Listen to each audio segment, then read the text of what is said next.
Let me ask you a question. So you're talking to a seller, they want proof of funds, okay? And so you go, what do I what do I do? What do I do about proof of funds? Okay, proof of funds. uh, put yourself in your and the buyer's I'm sorry, the seller situation. Okay, you're going there. I want to buy your house. Blah blah blah. Do you want to tie your house up to somebody who's completely broke, doesn't know what they're doing? Gonna go find a buyer. They're a wholesaler. Would you like to do that? Right? I wouldn't personally. I wouldn't. I guarantee I wouldn't. Proof of funds is a legitimate question your cash buyers are gonna. I mean, the seller is going to ask for. Okay, so you got to realize this. Now, that's not saying you always got to have a proof of funds every time you're talking to a seller. Okay, but know that it's a legitimate question, and you need to own this. Okay, and why I say own this, because you need to put yourself in the seller's position.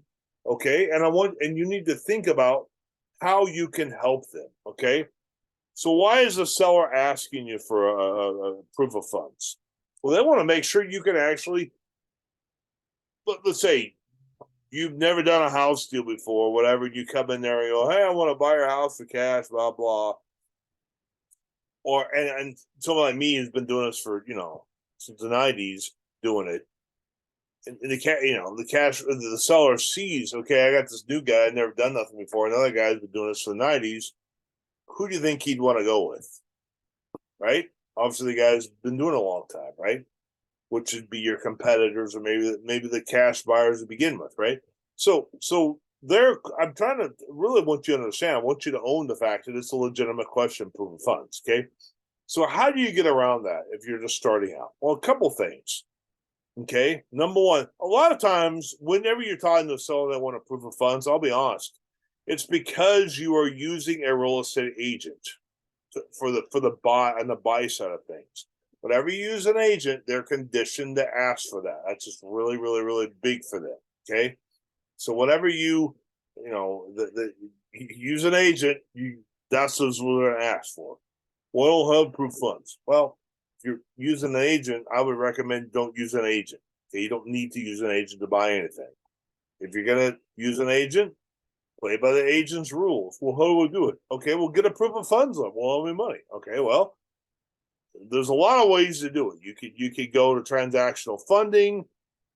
There's plenty of those places out there have proof of funds. They can actually fund the deal, and you can find your C buyer. That's one way.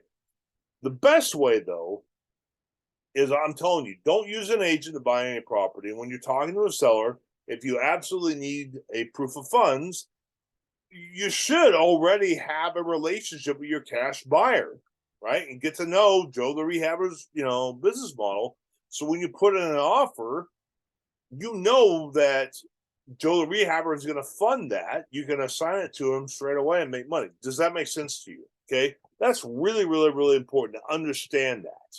Okay. And have that confidence. Now, here's the thing. If you need a proof of funds letter and that kind of, and maybe the seller's an old investor like I am or whatever, they may ask for that. Okay. If you have a relationship with Joe the Rehabber, you can use Joe the Rehabber's proof of funds. Does that make sense? Okay. But we'll take a step back. So that's how you can get a proof of funds. Transactional funding, get your C buyers or proof of funds. But here's bottom line.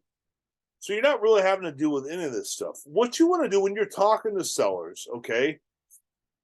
Forget this wholesale nonsense. It's simply, Mr. Seller, George, seller, George, you're trying to sell your house.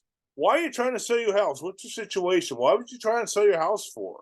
That's a major, major life decision. What's going on in your life? How can I help you? And then George is going to tell you his wife died of COVID, kids and grandkids are in Miami. Okay, George, man, I'm really sorry about your wife. I've lost loved ones too, and so forth. I want to help you get to Miami. If I could help you get to Miami, where would you like to go to? And then he'll tell you, well, I was on the beach and next to my daughter Julie and the grandkids. And okay, so if I could help you get to that nice condo on the beach next to Julie and the grandkids, you can see little Joey's, little leagues on Tuesdays. Could we do some business? And what did I just do? I figured out what his problem is, which is what? He's lonely. Have you been lonely? Sure you have. I have. For pity's sake. You're just gonna help that poor man not be lonely, and he can move on with life. Right? So George signed his contract right here. We can close on Tuesday. You could be on the plane on Wednesday to Miami.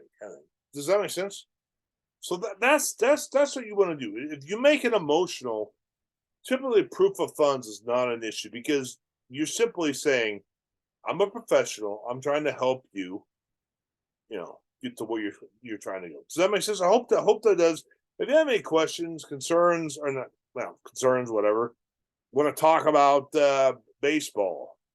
No, I'm kidding about baseball. But if you help with real estate, let me know, and we'll do a free Zoom call and walk you through it. Maybe we do some joint venture together. Godspeed. Talk to you soon.